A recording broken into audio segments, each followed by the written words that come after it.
সম্প্রতি একটি কওমি মাদ্রাসা 11 বছরের ছাত্রীকে ধর্ষণের অভিযোগ উঠেছে। একজন আলেমের উপরে এমন ঘটনাগুলো বারবার ঘটছে, এর প্রতিরোধের উপায় কি বলে আপনি মনে করেন?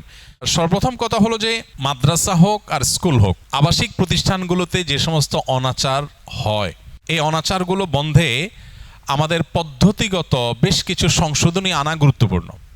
আমরা জানি যে আবাসিক প্রতিষ্ঠানগুলোতে নানাবিধ অনাচার হয়ে থাকে। হয়তো অনাচার 10টা হলে শত শত শিক্ষার্থীর মধ্যে 10 জন, 5 জন, 2 জন, 1 জন হয়তো কোনো একটা ঘটনার শিকার হলেন, কিন্তু সেই একটা ঘটনাই আমাদের কাছে অনেক বড় হিসাবে আবির্ভূত হওয়া উচিত এবং সেটাকে অনেক বড় করে দেখা উচিত, বিশেষ করে সংশোধনের প্রয়োজনে। কিন্তু দুর্ভাগ্যজনক বাস্তবতা হলো বাংলাদেশে আলেম ওলামা, হুজুর এবং মাদ্রাসার বিশেষ করে যদি কোনো নেগেটিভ কোনো কিছু পাওয়া যায় তাহলে আর কোনো কথা নেই। ঠিক একই ধরনের বা এর চাইতে আরও ভয়াবহ কোনো বিষয়ও যদি অন্য ক্ষেত্রে ঘটে তাহলে সেক্ষেত্রে সেটা নিয়ে তেমন কোনো মাথা ব্যথা দেখা যায় না, বিশেষ করে এক শ্রেণীর মিডিয়ার। এটা তো সত্য যে সাদা কাপড়ে দাগ লাগলে সেটা নজরে পড়ে বেশি। একজন হুজুর, একজন আলেম, একজন মাদ্রাসা শিক্ষক, তার কাছে মানুষের এক্সপেকটেশন, চাহিদা, প্রত্যাশা অনেক বেশি থাকে। এই বেশি থাকাটাই প্রমাণ করছে যে আসলেই সমাজে ওলামা একরাম তারা ক্লিন ইমেজের। কারণ আপনি যত অকারেন্স, যত অন্যায় অনাচার হয়, থানায় যান, মামলা মোকদ্দমাগুলো ঘাটাঘাটি করেন, কয়টা খুনের মামলায় আলেমদেরকে পাবেন, কয়টা ধর্ষণের মামলা আলেমকে পাবেন, কয়টা আপনার মাদকের মামলা আলেমকে পাবেন, কয়টা আপনার খুনাখুনি মারামারির মামলা আলেমকে পাবেন। তুলনামূলকভাবে সমাজে তাদের সংখ্যার অনুপাতেও তারা আলহামদুলিল্লাহ ভালো। এই জন্য 500 টাকার নোট জাল হলে মানুষ আশ্চর্য হয়ে যায়, 10 টাকার নোট, 20 টাকার নোট কেউ জাল করেও না, তাই না?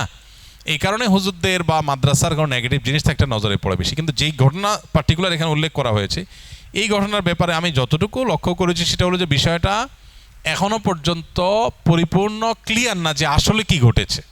কিন্তু ইতিমধ্যে আমরা আমাদের দেশে অবশ্য শুধু এই ঘটনা না, অন্যান্য ক্ষেত্রে আমরা দেখি, মানে আজকে হয়তো কেউ এখানে সাফারার হয়েছে, কালকে আপনি, কালকে আমি, বা আরেকদিন আরেকজন, কারোর ব্যাপারে অভিযোগ উঠলে তাকে দোষী হিসাবে আমরা ট্রিট করা না, শুধু পারলে তাকে শাস্তি দিয়ে শেষ করে ফেলি। এখানে যে আলেমের বিরুদ্ধে অভিযোগ উঠেছে, প্রথম কথা হলো যথাযথ তদন্তে যদি সত্যি যদি এরকম কিছু ঘটে থাকে, এটা যদি প্রমাণিত হয় সঠিক তদন্তে তাহকিকে, তাহলে আমি তো বলি এবং অনেক ওলামা একরাম এটা বলেন যে এই ক্ষেত্রে শরিয়া আইন, আপনারা তো কোনো ক্ষেত্রে যারা আইনের প্রয়োগ ঘটান, যারা আইন প্রণয়ন করেন, কোনো ক্ষেত্রে তো আপনারা শরিয়া আইনের প্রয়োগ করতে চান না বা করেন না মুসলমানদের দেশে হওয়া সত্ত্বেও। আলেম ওলামারা কেউ অন্যায় করলে তিনি নিজে তো শরিয়া আইনে বিশ্বাসী, যদিও শরিয়া আইনে বিশ্বাসী না হলে কেউ মুসলমানই থাকার কথা না, সবাই বিশ্বাসী হইতে হবে এজ এ মুসলমান। কিন্তু একজন আলেম তো তিনি বলে কয়ে ঘোষণা দিয়ে বিশ্বাসী, তাহলে অন্তত আলেমের ক্ষেত্রে শরিয়া আইন কার্যকর করা হোক। কোনো আলেম যদি কেউ দোষী সাব্যস্ত হয়, তার পক্ষে 1 সেকেন্ডের জন্য ওকালতি করতে বাংলাদেশে কোনো আলেম আসবে না। কিন্তু উদুরপিণ্ডি বুদুর ঘাড়ে চাপানোর মতো ঘটনা এদেশে অহরহ ঘটে। বিধায় কোনো কিছু নিয়ে কথা উঠলেই যে সেটা সত্য ধরে আমরা আপনার সামনে অগ্রসর হতে হবে বা সত্য ধরে আমরা মন্তব্য করব, এটা সঠিক না।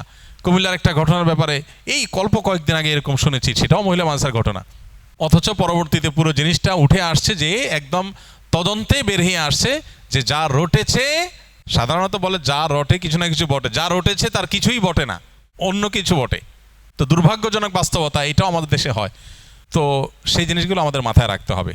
তবে সবশেষে যে কথা বলতে চাই, মাদ্রাসা, মহিলা মাদ্রাসা হোক, ছেলেদের মাদ্রাসা হোক, আবাসিক মাদ্রাসা দায়িত্বশীলদের অনেক বেশি দায়িত্বশীলতার পরিচয় দিতে হবে, যাতে কোনো রকম বিচ্ছিন্ন ঘটনা দিয়েও দুর্নাম করার সুযোগ না পায় কেউ। এই দায়িত্বশীলতা আমাদের অর্জন করতে হবে এবং মাদ্রাসা শিক্ষা বোর্ডগুলোর দায়িত্বশীল যারা আছেন তাদের দায়িত্ব অনেক বেশি। আমরা তাদের প্রতি উদাত্ত আহ্বান করব এই বিষয়গুলোতে প্রত্যেকটা ঘটনার পর নিরপেক্ষ তদন্ত করা, সঠিক ঘটনা বের করে আনা এবং কোনো কারোর ব্যাপারে যদি অভিযোগ প্রমাণিত হয় তার জন্য শাস্তি কার্যকর করার জন্য আলেমদের সবার আগে কথা বলা, এই জিনিসগুলো আমাদের কর্তব্যের অংশ। আল্লাহ রাব্বুল আলামিন আমাদের সমাজকে সুস্থ এবং সুশৃঙ্খল করে দিন। এত অনাচার যে হচ্ছে সমাজে, আমরা যদি এই আবাসিক প্রতিষ্ঠান বাদ দিয়ে এমনি জেনারেলি বলি, এত ব্যভিচার, এত ধর্ষণ, এত অনাচার হচ্ছে যে এগুলোর পেছনে অনেক অনেক দিক আছে যেগুলো আমরা খেয়াল করি না। কেন এগুলো হচ্ছে? আপনি নানাভাবে অশ্লীলতার বিস্তার ঘটাবেন, নানাভাবে মানুষকে উচ্ছৃঙ্খল হতে আপনি উৎসাহিত করবেন, সহযোগিতা করবেন, আর দুর্ঘটনাগুলো ঘটার পর শুধু হুতাশ করবেন, এটা তো আসলে হয় না। এই জন্য অনাচারের পথগুলো বন্ধ করা দরকার। আবাসিক শিক্ষা প্রতিষ্ঠানগুলো আরও দায়িত্বশীল হওয়া দরকার। মাদ্রাসার দায়িত্বশীলেরা, মাদ্রাসা শিক্ষা বোর্ডগুলোর দায়িত্বশীলেরা এবং মাদ্রাসা হোক আর স্কুল হোক, কলেজ হোক, বিশ্ববিদ্যালয় হোক। ঢাকা বিশ্ববিদ্যালয়ের একজন শিক্ষার্থী আত্মহত্যা করেছেন কিছুদিন আগে দুর্ভাগ্যজনকভাবে। তার আত্মহত্যার পেছনের যে ঘটনা সেটা ঘাটাঘাটি করতে গিয়ে যে বাস্তবতা উঠে আসছে, সেটা নিয়ে দেশে তো তেমন কোনো হইচই হচ্ছে না বা শোনা যায় না সেরকম, অথচ সেটা তো একই কেস অলমোস্ট, সেটা নিয়ে তেমন কোনো আলাপ নেই। তো এই জন্য যেখানেই হোক না কেন আমরা এগুলোকে ভাগাভাগি না করে এগুলোর বিরুদ্ধে সামাজিকভাবে সবাইকে সচেতন হতে হবে। কোনো সমস্যা তৈরি হলে ওই প্রতিষ্ঠানের বিরুদ্ধে, আমরা কোনো কলেজে, কোনো স্কুলে, কোনো ইউনিভার্সিটিতে যদি কোনো অনাচার হয় আমরা বলি না কলেজ ইউনিভার্সিটির বিরুদ্ধে কথা বলি, কিন্তু মাদ্রাসার কোনো বিষয়ে বিচ্ছিন্ন কোনো ঘটনা ঘটলে সেটা আদৌ যা ঘটেছে সেটা না ভিন্ন কিছু। যেমন এখানে এই ঘটনায় ওই আলেমের একটা ভিডিও অনেকেই শুনেছেন যে উনি বলেছেন যে ডিএনএ টেস্ট করা হোক, চ্যালেঞ্জ করতেছে। তো একটা মানুষ অপরাধী হতে চ্যালেঞ্জ করার কথা না, তারপরও আমরা তাকে আমরা এখানে আপনার নিষ্পাপত্য দেব না, প্রমাণ হোক তারপরে বোঝা যাবে। কিন্তু আমার কথা হলো যে এই ধরনের ঘটনাগুলোর কারণে মাদ্রাসাগুলোর গোষ্ঠী উদ্ধার করার যে প্রচেষ্টা একটা শ্রেণী মানুষ করে, এখান থেকে সন্দেহ হয় যে এগুলো সব পরিকল্পিত কোনো খেলা কিনা, কোনো নাটক কিনা। আল্লাহ আমাদেরকে বোঝার তৌফিক দান করুন। এবং প্রকৃত সমস্যা যদি হয়ে থাকে আর কিছু না হোক, এই ধরনের ব্যক্তিদের ক্ষেত্রে শরীয়ত আইন বাস্তবায়ন হোক, কোনো আলেমের তেমন কোনো আপত্তি এখানে থাকার কথা না। আস সুন্নাহ ফাউন্ডেশন, উম্মার স্বার্থে সুন্নাহর সাথে।